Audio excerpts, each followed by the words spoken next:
बहरहाल आगे बढ़ते हैं, बात पश्चिम बंगाल की करते हैं। पश्चिम बंगाल में ईडी की कार्रवाई को लेकर भारी बवाल के बीच लगातार हलचल है। बड़ी खबर यह है कि राशन घोटाले में टीएमसी का एक नेता गिरफ्तार हो गया है। बीती रात नॉर्थ 24 परगना से शंकर आध्या की गिरफ्तारी हुई है और गिरफ्तारी के दौरान भी ईडी की टीम का विरोध किया गया। आपको बताएं कि ईडी टीम की गाड़ी पर हमला किया गया। शंकर आध्या नॉर्थ 24 परगना में बोगन नगर पालिका के पूर्व अध्यक्ष हैं। उनकी गिरफ्तारी के लिए जब टीम वहां पर पहुंची तो हालात क्या बने वो भी हम आपको दिखा रहे हैं और बता रहे हैं। और देखिए दो तस्वीरें, जब वहां पर ईडी की टीम पहुंची टीएमसी नेता शंकर आध्या को गिरफ्तार करने के लिए तो टीम पर हमला कर दिया गया, जिसकी तस्वीर आप देख रहे हैं। कल ईडी की टीम पर हमला किया गया था। एक तरफ ईडी की टीम लगातार कार्रवाई कर रही है, दूसरी तरफ किस तरीके से पश्चिम बंगाल में बर्ताव किया गया ईडी की टीम के साथ, उसकी तस्वीर आप देख रहे हैं, जिसको लेकर अब राजनीति भी गर्म है। दीपा, बिल्कुल, ये दो तस्वीर आपको हम दिखा रहे हैं। ईडी ने टीएमसी नेता को गिरफ्तार किया, शंकर आध्या जिनका नाम है। राशन घोटाले में ये गिरफ्तारी हुई है। कल ईडी की टीम वहां पर जब पहुंची, किस तरीके से पूरी टीम पर अटैक किया गया, ईडी के अधिकारी जो चोटिल हुए, जो घायल हुए, उसकी भी तस्वीरें वहां से सामने आई। और पूरे ये मामले को लेकर लगातार सियासत भी जारी है। इस बीच राशन घोटाला मामले में टीएमसी के एक और नेता शंकर आध्या की गिरफ्तारी हुई। जब गिरफ्तारी करने के लिए ईडी की टीम यहां पर पहुंची थी उत्तर 24 परगना में, उस वक्त भी कहा जा रहा है कि भारी बवाल वहां पर हुआ, भारी विरोध किया गया। बिल्कुल, और देखिए कुछ जरूरी जानकारी आपको दे देते हैं। बंगाल में ईडी का जब एक्शन हुआ, किस तरीके से ईडी के टीम के साथ बर्ताव किया गया, बंगाल में पथराव किया गया और टीएमसी नेता शेख शाहजहां पर छापा ईडी का पड़ा था और ईडी की टीम पर हमला किया गया। 3 अधिकारी जख्मी बताए जा रहे हैं। और देखिए अधिकारियों के मोबाइल फोन, लैपटॉप और साथ ही कैश वहां पर छीना गया। रात में टीएमसी नेता शंकर आध्या की गिरफ्तारी का विरोध वहां पर किया। हालांकि गिरफ्तारी इनकी हुई और जब इनकी गिरफ्तारी के लिए टीम वहां पर पहुंची तो उसका भी विरोध वहां पर किया गया। बिल्कुल, और घेराव किस तरीके से वहां पर किया गया ईडी की टीम को, जिसको लेकर अब टीएमसी के नेताओं का कहना है कि वहां पर जो लोग थे उनको इस बात की भनक लगी, जानकारी मिली और इसके बाद दिक्कतें बढ़ी वहां ईडी की टीम की। बंगाल की हर खबर पर नजर रखने वाली मनोगिया लोईवाल हमारे साथ इस वक्त जुड़ चुकी हैं। मनोगिया, लोकसभा चुनाव से पहले बंगाल में ईडी की कार्रवाई को लेकर जिस तरीके से बंगाल का राजनीतिक माहौल गर्म है, इसके मायने आप दर्शकों को समझाइए। देखिए, पहला तो ये कि ये लोकसभा के पहले कुछ नई बात नहीं है, लगातार होता रहा है। इस तरह के हमले पहले भी हुए हैं जिसमें कोई भी बाहर से आने वाले अधिकारियों को, खासतौर से केंद्रीय एजेंसियों को इस तरह से मारपीट का सामना करना पड़ा है। लेकिन ये कुछ ज़्यादा हो गया है क्योंकि अब जिस तरह से एक के बाद एक गिरफ्तारियाँ हो रही हैं, सवाल ये उठ रहे हैं कि क्या नेताओं की गिरफ्तारियाँ या टीएमसी के कार्यकर्ताओं की गिरफ्तारियाँ हो नहीं सकती हैं। इनमें कई ऐसे मामले हैं जिन पर कोर्ट के आदेश हैं। कल खुद कलकत्ता हाईकोर्ट के जज अभिजीत गांगुली वहां गए थे और उन्होंने उन अधिकारियों से मुलाकात की। लेकिन अगर आपको मैं इन तस्वीरों के बारे में बताऊं तो उत्तर 24 परगना का सरबेरिया इलाका में जहां ये अधिकारी गए थे अरेस्ट करने के लिए, अलग अलग 2 मामले अलग अलग चल रहे हैं। अब इसमें पहले गिरफ्तारी होनी थी, उसके बाद शेख शाहजहां ने खुद अब एफआईआर दर्ज कर दी है कि ईडी के अधिकारी बिना अनुमति उनके घर में घुसे हैं।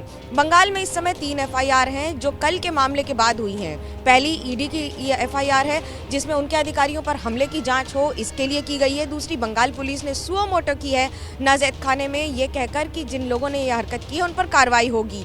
और तीसरी महत्वपूर्ण, शेख शाहजहां जो खुद तृणमूल कांग्रेस के कार्यकर्ता और नेताओं में कद्दावर नेताओं में उस इलाके में गिने जाते हैं, उन्होंने की है कि ईडी बिना परमिशन उनके घर में घुस गई। अब आपको 2 बातें समझनी होंगी। ईडी ये बखूबी जानती है कि वो कलकत्ता हाईकोर्ट के आदेश के तहत अलग अलग मामलों की जांच कर रही है।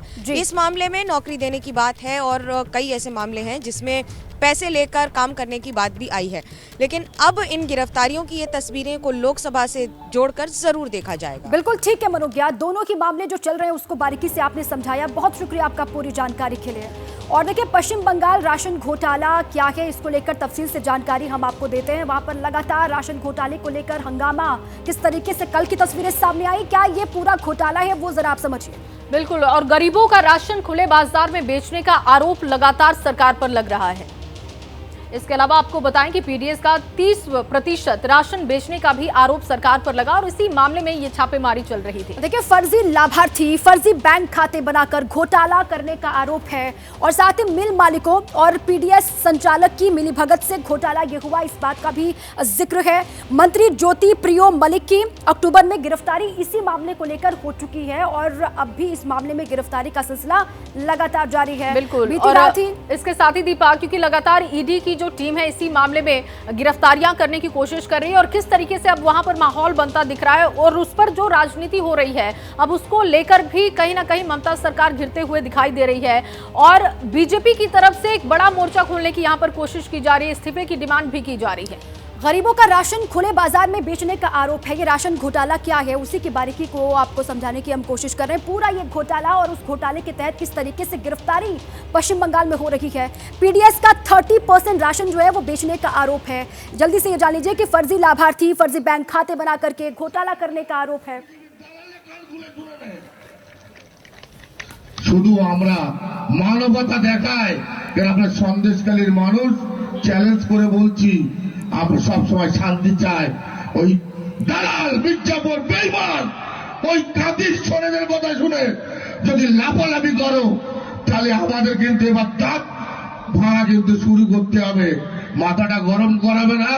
তাই করজোরে সবার কাছে অনুরোধ, এই বার্তা নিয়ে যাও যে মানুষটা মানুষের জন্য করে, মানুষের সুখ দুঃখের পাশে থাকে, মানুষ কিভাবে স্বনির্ভর হবে, কিভাবে মাথা উঁচু করে বাঁচবে, যে চিন্তা ভাবনা করে তার নাম মমতা বন্দ্যোপাধ্যায়। অর্থাৎ তার হাতকে শক্ত করতে গেলে এই 24-এর নির্বাচনে বিজেপি দাঁড়াল রাখলে। देखिए, शाहजहां शेख का ये वीडियो आप देख रहे थे जिसको बीजेपी ने जारी किया है।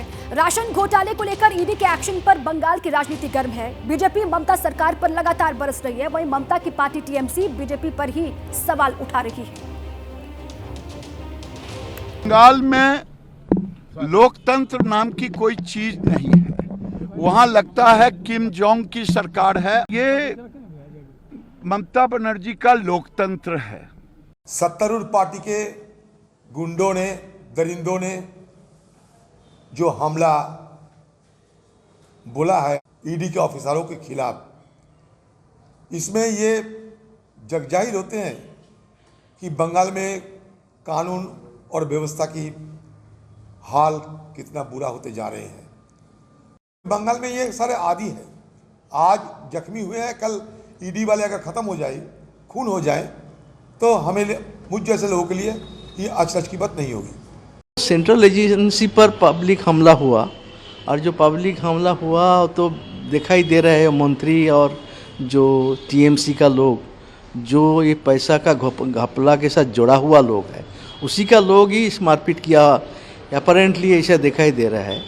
तो इसलिए तो एक्शन होना नहीं चाहिए। जब कोई गवर्नमेंट ऑफिशियल्स को पीसफुली एंड सिक्योरिटी के साथ काम करने का हक होना चाहिए। देश खाली में जो हिंसा की घटना हो रही थी उसको समर्थन नहीं करती है तृणमूल कांग्रेस, लेकिन ये भी सच है कि गांव के लोग कह रहे थे कि जो सेंट्रल फोर्स आए थे वो उनको विरक्त भी कर रहे थे। तो फेडरलिज्म की बातें, बड़े बड़ी बातें आप मत कीजिए।